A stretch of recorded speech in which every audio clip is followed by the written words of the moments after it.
Salut, c'est William Lebguil, vous écoutez toute première fois.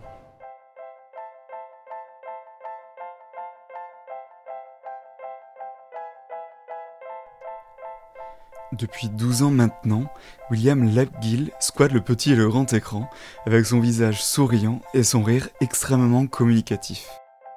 On l'a connu à peine majeur dans la série Soda sur W9 avant de le retrouver dans de nombreuses comédies françaises. Mais jamais les comédies simplement loufoques. Il y a toujours une réflexion sur la société dans ses choix, comme de la satirique Jackie au royaume des filles de Riyad Satouf ou le plus politique Chercher la femme de Sou Abadi. William Lebguil excelle aussi dans les rôles plus complexes, plus sérieux, comme dans Debout sur la montagne ou Première année, un film de Thomas Lilti, sur la première année d'études en fac de médecine avec Vincent Lacoste. Tous les trois se retrouvent ce mercredi en salle dans un métier sérieux, un très beau long métrage qui suit pendant 1 an un groupe de profs dans un collège francilien. Le film, à la fois drôle et bouleversant, doit beaucoup à sa bande d'acteurs et d'actrices, d'Adèle Exarchopoulos à Louise Bourgoin, qui incarnent avec justesse ses profs.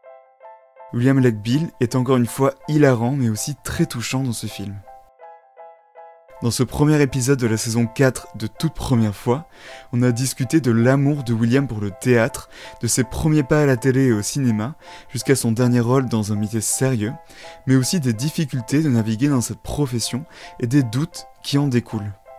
Un entretien passionnant que je vous laisse découvrir. Toute première fois, saison 4, épisode 1, William Lebguil.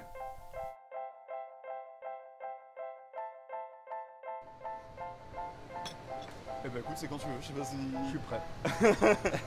Alors attends, je prends mes petites questions.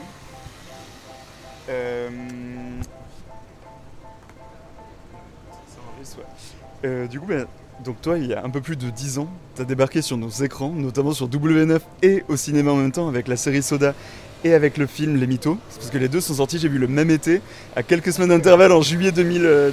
Ouais. Ça commence à faire plus de 12 ans maintenant que tu es sur nos écrans, petit et grand. Et je me demandais, donc du coup tu avais à peine 20-21 ans à l'époque, entre le tournage, entre la sortie. Tu avais même joué juste avant dans la web-série de Riyad Satouf, Les Colocs. Et du coup tu avais 20-21 ans. Et je me demandais, est-ce que tu avais toujours voulu jouer, être comédien et acteur? Et tu te souviens de comment est née cette envie? Je crois que tu avais pris des cours quand tu étais très jeune de théâtre ou quand tu étais à l'école ou au collège, je crois. Ouais, c'est ça, en fait, c'était un de mes meilleurs potes avec qui je me marrais beaucoup quand j'étais au CM2. C'est vraiment un des mecs avec qui j'ai découvert l'humour, quoi. C'était un de mes tout premiers amis que je me suis fait en petite section de maternelle. Ah ouais. Et je me souviens, on s'est retrouvés en CM2 et on était trop contents. On était dans la même classe et en fait lui il faisait du théâtre et il m'a dit mais viens, on fait du théâtre tous les samedis là, viens, tu vas voir, on va trop se marrer et tout. Et j'ai découvert le théâtre à cet âge-là, vers 10 ans et j'en faisais, tu vois, comme on fait du foot ou du judo, quoi. Au début c'était juste pour être avec ton pote, quoi. Ouais, c'était pas exactement. Une envie, Non, pas vraiment, non, pas du tout, quoi. J'imaginais même pas que c'était possible, quoi.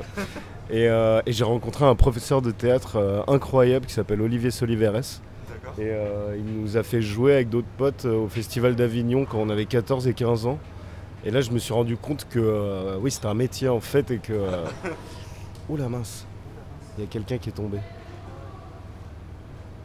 En scooter. Oula. Ça va. C'était pas très... Ça va, C'était pas très rapide. Il a dû se faire mal un peu à la jambe. Il a perdu son... Ouais. Oh putain. Bon, ça va, c'était une chute vraiment au ralenti, donc je pense qu'il y a plus de peur que de mal, mais... Heureusement que c'était pas toi en vélo juste avant quand t'arrivais. Ouais, grave. Le pauvre.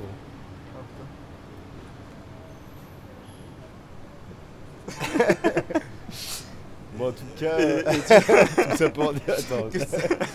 Tu t'es rendu compte que c'était un vrai métier, quoi. C'est ça que tu disais. Exactement, je me suis rendu compte que c'était un vrai métier. Et puis, je continuais quand même les cours, mais je prenais des cours de théâtre. Et puis quand j'étais au lycée, je jouais dans un petit théâtre à Paris qui s'appelle la Comédie des Trois Bornes. Ah, bien C'est sûr, un ouais. petit café-théâtre. Ah ouais, quand t'étais jeune, du coup, vous jouiez Quand des j'étais au pièces lycée, à ouais. Ouais. C'est surtout des stand-up, je crois, un peu là-bas. Maintenant, aujourd'hui, Ouais, peut-être. maintenant, oui, mais en fait, avant, il y avait des pièces de Feydeau qui se jouaient. Il y avait. Et puis, nous, on avait écrit une pièce à trois potes. Et on a joué là-bas, quoi.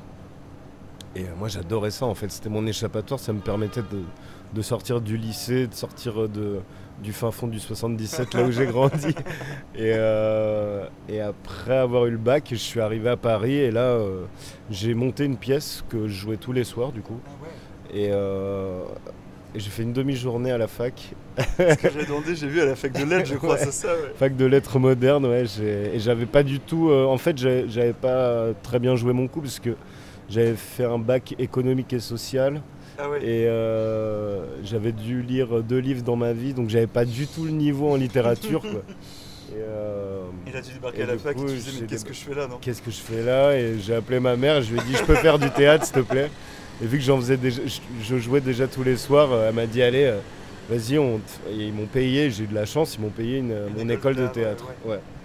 Mais justement, donc toi, tu as commencé, donc tu disais, donc au CM2 un peu comme une blague, mais qu'est-ce qui t'a fait justement rester? C'était quoi que tu ressentais sur scène quand tu étais sur scène, sur les planches? Ah, c'est un phénomène incroyable, surtout dans la comédie, c'est quelque, je sais pas, on se sent vraiment, je sais pas, il y a une espèce de lien avec le public, on se sent vraiment aimé, quoi. Moi, j'ai une espèce d'obsession. Ouais. Ouais, certainement, quelque part, quoi. Et là, vraiment, je sentais que ouais, j'étais très très bien à cet endroit-là, quoi. Et encore aujourd'hui, quoi. Ah ouais, j'adore. c'était le côté d'avoir une interaction avec le public et Ouais. de sentir... Ouais, de les faire aimer rire, peut-être quoi. un peu, ouais, de Parce que voir c'est qu'ils les vraiment fait par rire, ça que j'ai commencé, c'est en faisant de la comédie, en faisant rire les gens. Donc, ouais, c'était ça, quoi. et justement, tu as été diplômé, j'ai vu, donc en 2011 de ton école d'art dramatique, je crois. Ouais. Et juste, du coup, c'est à ce moment-là où est sorti donc ton premier film au cinéma, Les Mythos, et aussi la série Soda sur W9. Comment ça s'est passé justement ce casting? Tu venais juste d'être diplômé, comment tu as eu ce rôle? Parce que tu étais quand même un des rôles principaux de ce film. C'était une comédie un peu loufoque à l'époque.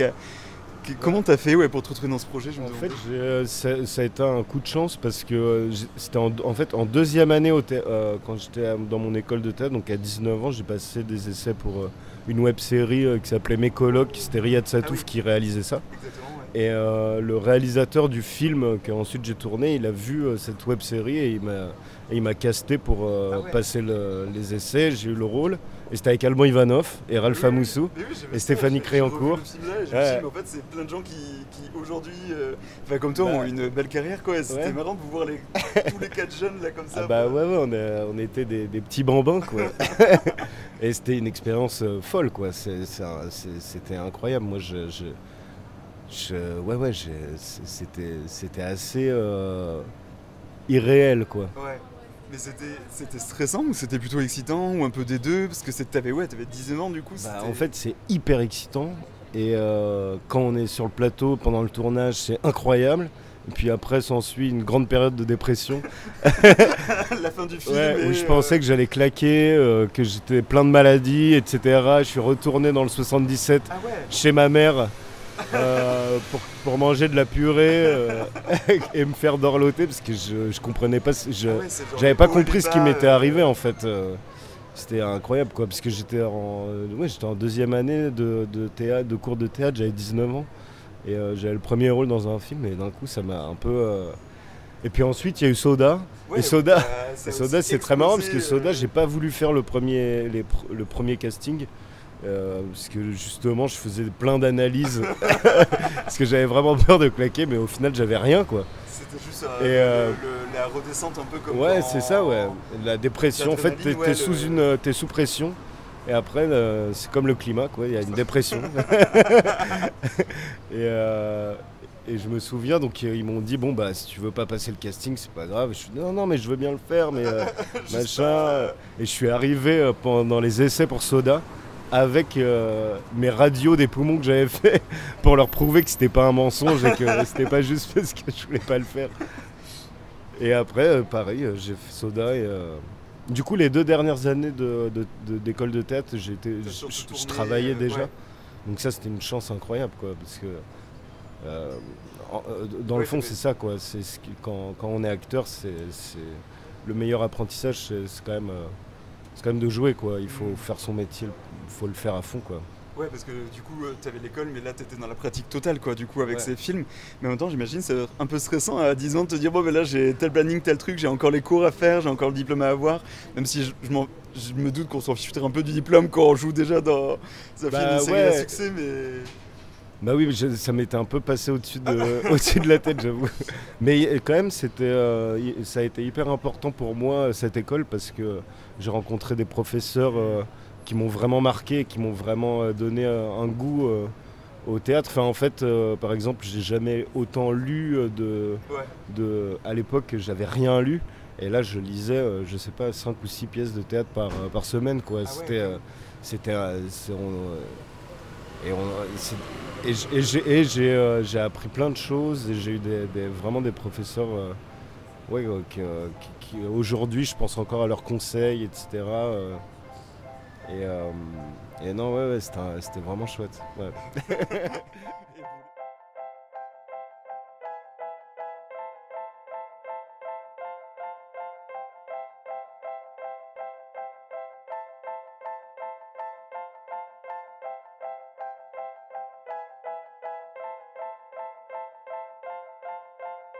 Et pour les mythos, je me demandais, justement, tu disais que c'était la meilleure école aussi de tourner, justement.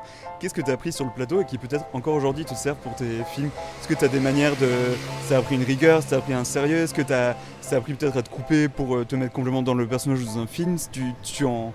Quand tu y repenses, tu as l'impression que ça t'a aidé? Bah ouais, en tout cas, ça m'a aidé dans le sens où j'ai découvert ce que c'était qu'un plateau de cinéma. Je savais pas ce que c'était. Comment on fabriquait un film. En fait, j'ai découvert aussi qu'il y avait beaucoup d'attentes. On attend beaucoup quand on est sur un plateau, quand on est acteur, en tout et pour tout, on doit jouer. Si on met les prises bout à bout, ça doit faire 50 minutes par jour, quoi. Et tout le reste, c'est de l'attente. Et il faut être prêt au bon moment. Et donc, c'est vraiment un métier d'endurance et d'être bien prêt au moment, d'être bien détendu au moment où on te demande d'être disponible. Donc ça m'a appris ça, en fait, ça m'a appris à découvrir cette façon de travailler, parce que moi je faisais que du théâtre et c'est vraiment tout à fait différent du coup. Parce qu'une fois qu'on est lancé sur scène, il y a personne qui dit couper, il y a personne qui vient te remettre ton col ou qui te demande si tu veux un café, quoi. C'est toi qui es... C'est du direct sur scène, mais même les répétitions, j'imagine, c'est... Oui, les répétitions, c'est un autre travail c'est un autre travail, quoi. Moi, j'ai jamais vraiment, sur les films que j'ai tournés, tu vois, travaillé en groupe, des semaines et des semaines de répétition, ça se fait jamais comme ça. Chacun travaille de son côté, prépare son personnage et vraiment, c'est ça, je pense, c'est de travailler assez en termes de quantité, mais aussi de qualité pour pouvoir être vraiment bien détendu, bien connaître son personnage, bien pouvoir improviser ou aller... Enfin, ouais, il y avait une anecdote que j'adore sur Tom Hanks. Je sais plus sur quel film c'était, mais en fait, les acteurs américains, ils sont obligés, tu sais, d'être sur le plateau tout le temps, même s'ils tournent pas. Par exemple, tu vois, il va y avoir une journée où Tom Hanks, il a une petite scène de déambulation dans un supermarché. Ça dure 2 minutes. Mais il doit être là à 8h le matin quand même s'il tourne à 17h. Et toute la journée, il se prépare avec ses 2 coachs qui lui posent des questions sur son personnage. Lui, il se met dans la peau de son personnage. Et les coachs lui posent des questions genre qu'est-ce que tu choisirais comme céréales? Il mange quoi comme céréales? Vous mangez quoi comme céréales? Je sais pas, moi je mange des Choco Krispies. Tu vois, c'est vraiment, il se met se mettre dans l'état, etc. Ouais, c'est un vrai truc, quoi. Et ça, j'aime beaucoup, cette anecdote. Toi aussi sur les plateaux, ça par exemple Moi, j'essaye d'être... En fait, j'ai une technique de détente qui consiste à être plutôt peut-être... en fait, ça dépend des films, mais moi, j'essaye d'être... de vraiment détendre l'atmosphère, de me détendre, de limite pas voir la différence entre la vie et le moment où il va y avoir le mot action, quoi. que ça se confonde un peu, etc. J'essaie de briser un peu ces limites pour être toujours dans... mais c'est pas fastoche tout le temps, mais c'est un peu ça que j'essaie de faire, en tout cas. Ah, c'est intéressant. Et ça, du coup, tu le faisais déjà sur ce premier film, par exemple, ou tu as commencé à le faire après Non, ça a été plus sur, je pense, sur Soda que ça s'est fait. Mais Soda aussi, c'était une très bonne école parce que je tournais 6 mois de l'année, quoi. Je tournais tout le temps. Ouais, donc la caméra, elle te fait plus peur. Ça devient même comment dire un truc de ton paysage. Ouais, et même tu joues avec. Tu vois, c'est comme un jouet avec qui tu jouerais au chat et à la souris. Et ça devient un membre de ta famille, quoi. Donc ça aussi c'était très bien. Et après parfois je travaille avec un coach où je prépare des films où les rôles me paraissent plus durs ou en tout cas moins évidents, où j'ai envie de peut-être d'aborder différemment des trucs et où là c'est 2 mois auparavant, c'est un travail sur le scénario et le personnage, etc. Et après, du coup, ces 2 premières expériences, donc à la télé et au cinéma, t'as enchaîné quand même pas mal de comédies, mais parfois c'était pas forcément des comédies que loufoques, c'était des comédies qui étaient aussi satiriques comme Jackie au Royaume des Filles, t'avais des comédies un peu politiques comme aussi, mince, j'ai perdu, avec Amélia Jordan, Chercher la femme, t'avais des comédies aussi un peu plus loufoques comme Yves. Je me demandais, est-ce que toutes ces comédies, c'est un genre dans lequel toi tu t'épanouis et que tu adores, ou est-ce que tu as l'impression que c'est parce que tu as commencé dans la comédie que ça t'a un peu conditionné, tu as un peu enchaîné ces rôles-là, et tu as essayé, après j'ai vu que tu as fait d'autres rôles justement avec Thomas Lilti, déjà tu as fait la première année, que tu es un peu différent. Est-ce que justement c'est un genre que toi tu apprécies particulièrement, ou est-ce que tu as l'impression parfois de t'être un peu enfermé dedans Alors non, j'ai pas l'impression d'être... en tout cas j'ai pas une sensation d'enfermement. Je considère vraiment que c'est une chance, quoi. Tu vois, on parlait de l'école et des professeurs de l'école de théâtre qui déjà nous disaient si les gens vous imaginent dans un rôle, dans un emploi, déjà c'est un grand pas de fait, quoi, dans ce métier, quoi, parce que c'est une grande chance, quoi. Donc je considère vraiment que j'ai de la chance et c'est en plus un genre que j'adore, quoi. J'adore les comédies, quoi. J'adore ça, donc je suis plutôt très content en fait de ça, et je suis très content même justement ce que tu dis d'avoir pu naviguer dans plein de styles de comédies différentes avec des points de vue, avec du fond, tu vois, qui était pour le coup parfois satirique ou complètement absurde ou loufoque. Moi ça me plaît beaucoup, quoi, dans le genre d'aller naviguer avec plein de réalisateurs qui ont des styles hyper différents. Je trouve ça passionnant, et qui en plus des réalisateurs qui me font ultra marrer, qui sont très très drôles. Benoît Forgeard, c'est quelqu'un d'hilarant. Souabadi qui a fait Chercher la femme, elle est géniale, elle est hilarante. Riyad Satouf, pour moi c'est Dieu sur terre. Donc vraiment non, je trouve que c'est une chance. Et après j'ai eu encore plus de chance de rencontrer Thomas Lilti et qui m'ait proposé un style de rôle assez différent, peut-être plus complet, enfin pas plus complet, mais plus avec. Il y avait quand même un peu d'humour, mais c'était quand même un peu. Ouais, il y a du drame. Moi j'adore le drame. J'adore aussi ça, Et c'est pour ça que tu es allé là-dedans. Je me suis demandé pour première année, parce que je trouve que ça marque un peu un tournant dans ta carrière, parce que tu as aussi été nommé comme espoir masculin au César cette année-là, enfin l'année après la sortie. Et je trouve que ce film, justement, tu mets en œuvre un peu tout ce que tu as appris ailleurs, genre dans le jeu, l'humour et tout ça. Et en même temps, dans le drame aussi, je trouve que c'est vraiment un film complet. Enfin, je sais pas comment dire. Je sais pas, en tant qu'acteur, si tu le vis comme ça, si c'est ça qui t'a amené vers ce projet, justement. En fait, ça a été vraiment. En tout cas, le projet, ça a été.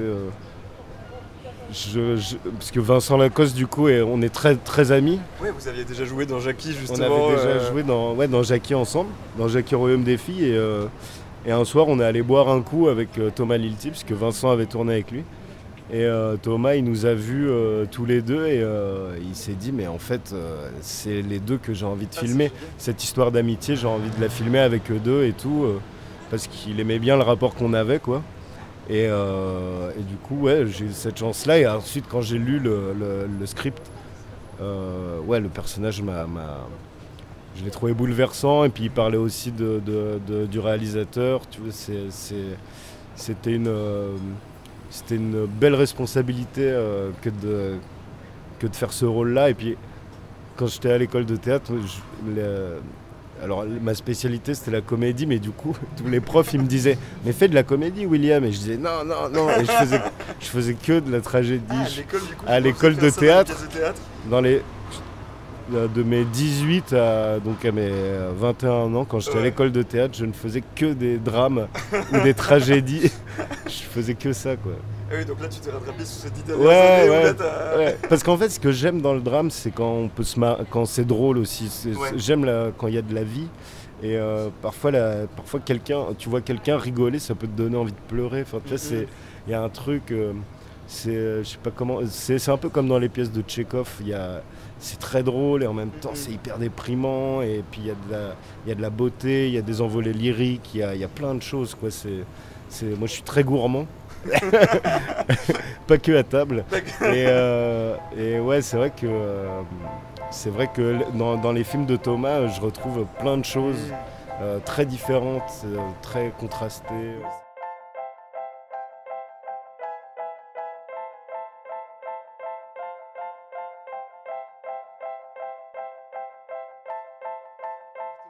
Je trouve que c'est tout ce mélange-là qui est hyper intéressant, parce qu'on rigole beaucoup, notamment quand on voit les scènes des profs, quand vous faites vos soirées, des trucs comme ça. Ouais. En même temps aussi, il y a beaucoup de sans spoiler, de drame, de scènes un peu dramatiques, parce que c'est une première année, ce film du coup pour ceux qui vont aller le voir ou qui l'ont pas encore vu du coup, c'est une première année dans un collège francilien. Du coup on suit des profs qui sont là certains depuis longtemps, d'autres qui débarquent, d'autres qui sont là juste en tant que contractuels. Et du coup on suit toute cette petite bande comme ça pendant un an, et du coup avec les joies, les peines, les drames de la vie de prof en fait. Et toi, ton personnage est à la fois très drôle et en même temps, il a quand même une vie un peu merdique aussi, on peut le dire. Et justement, c'est un peu un mix de ça, et c'est ça. Et je me demande comment ça s'est fait aussi que tu t'es retrouvé là-dedans. Est-ce que c'est Thomas qui t'a appelé? Est-ce que du coup, je tourne avec lui Ouais, c'est Thomas, il m'a proposé ce rôle-là, qui pour le coup est très différent du rôle que j'avais dans première année. Ouais. Et à la lecture, pareil, j'ai adoré, quoi, parce que c'est vraiment le bout en train de la bande, tu vois, et en même temps, comme tu dis, sa vie, elle est un peu déprimante, quoi, parce qu'il habite dans le collège, il a un appartement de fonction, donc t'as l'impression qu'il quitte jamais le collège, il s'est fait lourder par sa meuf alors qu'il prévoyait d'avoir un gosse, et en même temps, il garde une espèce de joie de vivre, tu vois, et c'est un moteur pour la bonne ambiance de cette bande de profs. Et ça, je trouve ça hyper joli. J'aime beaucoup ces personnages-là, en fait, qui sont un peu mais comme un clown, en fait, tu sais, comme c'est un peu la caricature du clown, quoi, ou en tout cas le cliché du clown qui fait rire tout le monde, et qui ensuite, quand il va se démaquiller, il pleure parce qu'en vrai, sa vie est tragique. Et c'est un peu un personnage comme ça, quoi. Et justement, toi, c'est ce personnage-là qui t'a plu dans le film? Comment tu le décrirais? Est-ce que c'est vrai que les films de profs, on en voit beaucoup, mais là, je me sens que ce qui marque un peu, c'est que c'est très naturaliste et que c'est pas un film de prof drôle, parce qu'on voit beaucoup de comédies sur les profs, on a ce truc-là. Là, je me sens que c'est vraiment un film qui essaie de disséquer un peu vraiment ce qui se passe une année dans la vie des profs et d'élèves aussi, parce que les élèves ont aussi un rôle important dans ce film. En fait, le film, je pense qu'il vient du fait que Thomas, le réalisateur, il a un peu eu envie de redorer le blason, ou en tout cas de revaloriser ce métier qui est un métier qui est difficile, qui est un métier qui, en vrai, moi je trouve est très noble et qui est vraiment pas très bien considéré ces derniers temps, quoi. Et je pense que c'est ça qu'il a voulu faire, puisqu'on a tous, tu vois, qu'on soit parent d'élèves, qu'on soit élève ou je sais pas, ou même les politiques, tout le monde se met à la place des profs et dit comment est-ce qu'ils devraient faire leur travail. Tout le monde sait mieux que les profs, alors qu'en fait les mieux placés c'est les profs, et moi j'ai pu discuter avec quelques professeurs, et c'est vrai que c'est très difficile, que c'est un métier qui est quand même assez solitaire, quoi. Et, et voilà, c'est un film qui parle de la beauté de ce métier et en même temps de la complexité, quoi. Du fait que quand t'es prof, t'es prof dans une salle avec des élèves qui n'ont pas envie d'être là. Ils sont 30. Ensuite, il y a une ambiance en salle des profs. Et puis ensuite, le film il va se déplacer chez les profs dans leur intimité. Dans chaque personnage, on voit un peu le... Et on comprend que c'est un métier qui suit ces gens qui ont choisi de le faire. Jusque dans leur lit, jusqu'au moment où ils vont éteindre la lumière avant de s'endormir, quoi. C'est comme médecin. C'est pour ça que je pense qu'il a voulu aussi parler de ça, parce que ça se rejoint. Et sa mère est prof de français, était prof de français, du coup. Mais voilà, quoi. Moi, je trouvais ça beau, cette envie, parce que c'est aussi un truc, tu vois, que j'avais découvert, parce que j'ai eu plein de profs que j'adorais. Vraiment plein. Et c'est un truc que j'ai découvert, même à l'école de théâtre, tu vois, parce que j'y pense beaucoup, mais quand je travaillais des pièces comme Tchekhov, que ce soit Ivanov ou La Mouette et tout ça, ou Platonov, tu as toujours un rôle d'un mec qui est professeur. Et c'est des personnes qui, dans ces pièces-là, sont très bien considérées, quoi. À l'époque de Tchekhov, les professeurs étaient des gens importants pour la société. Exactement, et qui transmettent et qui éduquent et qui ont un job qui est important, quoi, où les gens font confiance, quoi. Et maintenant, c'est plus du tout le cas. C'est ce qu'ils t'ont dit, les profs que tu as rencontrés, justement. Parce que toi, du coup, tu disais que tu avais rencontré des profs pour préparer le rôle, du coup. Exactement, j'ai rencontré un prof qui a démissionné, donc Merde, c'est pas le bon, c'est un exemple comme un autre. Ouais, c'est un exemple quand même. Ça montre aussi peut-être comment est le système aujourd'hui et ses conséquences sur... C'est ça, et franchement, en plus que je me disais ça il n'y a pas très longtemps, depuis que j'ai 15 ans, j'entends tous les ans, à toutes les rentrées, j'entends, il y aura des suppressions de postes, machin. En fait, on se dit, mais j'ai jamais vraiment compris pourquoi on fait ça, en fait. Et à chaque fois, les profs sont déprimés par ces nouvelles mesures à chaque fois. Et je me dis, mais pourquoi pourquoi on supprime des postes pour faire des économies qui, en fait, n'auront pas de... qu'on payera plus tard, en fait, finalement. Plus cher, certainement.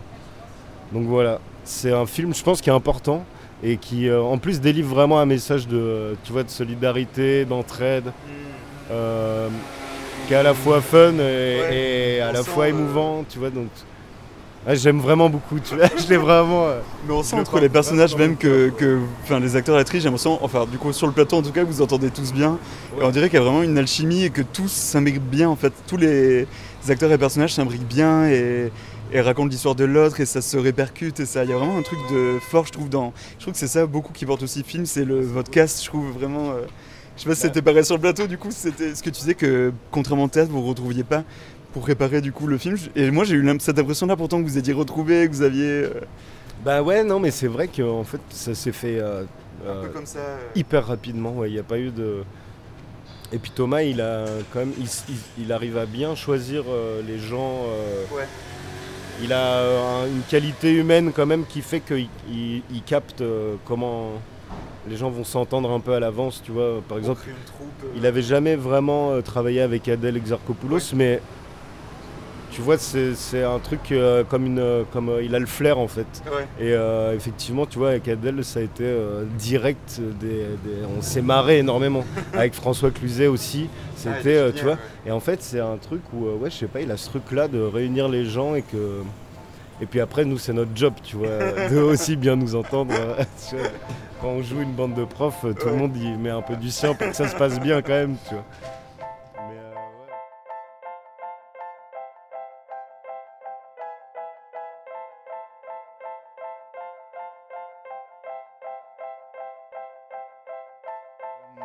on a parfois un peu honte de ces premières fois. Est-ce que, toi, c'est un peu une question que je pose un peu à tout le monde, mais là je parle du coup vraiment première fois culturelle du coup, pour les mythos. Comment est-ce que tu revois ce film là 12 ans après? Est-ce que parfois tu te dis, si tu le revois, je sais pas, genre s'il passe à la télé ou si tu vois une bande-annonce ou un truc sur YouTube, tu te dis mais comment je jouais, qu'est-ce que je faisais? Ou est-ce que plutôt tu te dis, ah non, c'était chouette comment j'étais là, je me souviens comment j'étais sur le plateau, j'aimerais bien redécouvrir peut-être savoir cette petite excitation que j'avais à l'époque et peut-être que j'ai un peu perdu. Comment tu vois ça? Je sais pas. Ouais, c'est bizarre. Mais en vrai, je l'ai revu il n'y a pas très longtemps avec ma copine, puisqu'elle voulait absolument le voir. Ah, donc elle t'a obligé, elle t'a forcé à le voir. Et ça a été un moment assez difficile, je dois dire. Non, mais tu sais, c'est un peu l'impression de... c'est comme, par exemple, quand je faisais du théâtre tout petit, à 13 ans, tu vois. Il y avait une captation du spectacle, tu vois. Et pareil, ma mère, elle avait voulu montrer cette vidéo à ma copine et j'étais là et je me mettais la main. J'étais là, oh non, et tout, comment je joue et tout. C'est pas hyper... Je suis pas ultra fan de revoir les films dans lesquels j'ai joué, j'avoue. Mais quand j'y repense, ça reste un bon souvenir. Ouais, carrément. C'est marrant. Non mais moi c'est pareil quand je dois monter l'épisode après que j'entends ma voix, que j'entends et même les premiers d'il y a 3-4 ans, je me dis mais c'est affreux de s'entendre alors de se voir. J'imagine même pas. C'est terrible. Tu vois toutes tes petites mimiques, tes petits tics. Ah ouais. Tous tes petits trucs, tu vois tous tes défauts. Puis t'as 20 ans, donc t'es jeune en plus, donc du coup j'imagine que tu dis oh là là, mais j'ai quand même de la tendresse pour ce film. Enfin tu vois, ce qu'on a fait et tout ça, ça me rappelle quand même un truc chouette quoi. Et donc là ça fait donc 12 ans, donc comme je disais, qu'on te voit un peu sur le grand écran et même un peu au théâtre, que t'as aussi joué pas mal au théâtre entre les tournages. J'ai l'impression que t'essayes à chaque fois de jouer comme tu pouvais. J'essaye en fait de jouer un maximum quoi. J'ai envie de... C'est comme un... Et pareil, c'est un truc comme disaient mes profs à l'école de théâtre, c'est vous êtes des artisans il faut jouer, il faut faire. Faites. C'est comme ça que vous serez... Si vous voulez vous améliorer, tout ça, il faut jouer, il faut y aller, il faut être sur scène. C'est pas autrement, quoi. C'est pas en restant chez soi à faire du travail cérébral que ton corps et que ta voix ils vont être bien. Et justement, est-ce que toi tu as eu des périodes comme ça en 12 ans de doute, de vouloir tout arrêter? Tu m'as dit que dès le premier film tu as eu ça, mais est-ce que c'est revenu après? Ou est-ce qu'aujourd'hui tu dis en fait c'est bon, je suis lancé, je continue là-dedans, ou encore là maintenant tu te demandes ce que tu fais là et tu as envie de changer de carrière ou de changer, de repartir justement sur le tout théâtre? Comment tu vois la suite justement? En fait je pense que c'est important Moi je suis repassé évidemment par des moments de doute incroyables, de pessimisme, de plus avoir envie, de plus savoir pourquoi je fais ça, mais me dire mais attends, comment en fait, pourquoi je suis là en fait, pourquoi je fais ça, je comprends plus. Et donc c'est des moments importants qui sont fondateurs quoi, même qui font en sorte que soit tu as envie de continuer ou pas quoi. Et le fait est que je suis toujours obsédé par ça et c'est toujours ça que j'ai envie de faire et que j'aime, et je sais que moi, ce qui me rassure vachement aussi, c'est d'écouter des acteurs plus âgés. Tom Hanks, tu vois, mais même... je me souviens plus exactement de... si, c'était Charlotte Rampling, je crois, que j'avais entendu à la radio parler de ces moments de doute, de ces moments où on n'y croit plus, ça fait beaucoup de bien en fait. Les gens que tu admires, tu sais, les acteurs que tu aimerais être, de voir que en fait ça fait vachement de bien, et en fait ça donne espoir et ça donne la foi dans le fait de se dire qu'on ne fait pas un métier vain ou inutile quoi. Et là du coup, donc là il y a un petit qui est sorti. Est-ce que tu as d'autres projets là qui vont arriver? Je crois qu'avec Agnès Jaoui, tu as quelque chose qui... Oui, on a tourné un film il y a un an c'était un premier film sur l'histoire d'un fils et de sa mère bipolaire qui s'échappe de l'hôpital psychiatrique, et lui il doit la ramener. Ça fait 2 ans qu'ils ne sont pas vus. Et ça pour le coup c'est plutôt un film plutôt émouvant. Ouais, exactement. Mais avec quand même, il y a Agnès Jaoui et moi, donc on est quand même des personnalités plutôt légères, quoi. Mais bon, c'est vrai que c'est un film assez émouvant, enfin plutôt dramatique, c'est sûr. Et on a eu le prix du public à Angoulême, là, donc on était trop contents. Parce que on voyait les gens dans la rue, tu vois, ils étaient attablés aux terrasses, et puis d'un coup, on les voyait se lever, nous applaudir. Et ça, c'est incroyable, quoi. J'imagine. Ouais, c'est vraiment génial. Et il sort en mars, là. Donc on fera de la promotion, je pense. J'ai hâte de voir ça, j'ai hâte de voir les 10 prochaines années là, ce qu'elle te réserve, parce que j'ai l'impression qu'à chaque fois tu changes et tu doutes et ça t'amène vers d'autres contrées, donc j'ai hâte de voir ça. Merci beaucoup. Cool, avec plaisir. Merci à toi. Merci à tous d'avoir écouté cet épisode. Vous pouvez retrouver toute première fois sur Spotify, Deezer, Apple Music et Google Podcast, et également aller suivre et liker les pages Twitter et Instagram. Merci.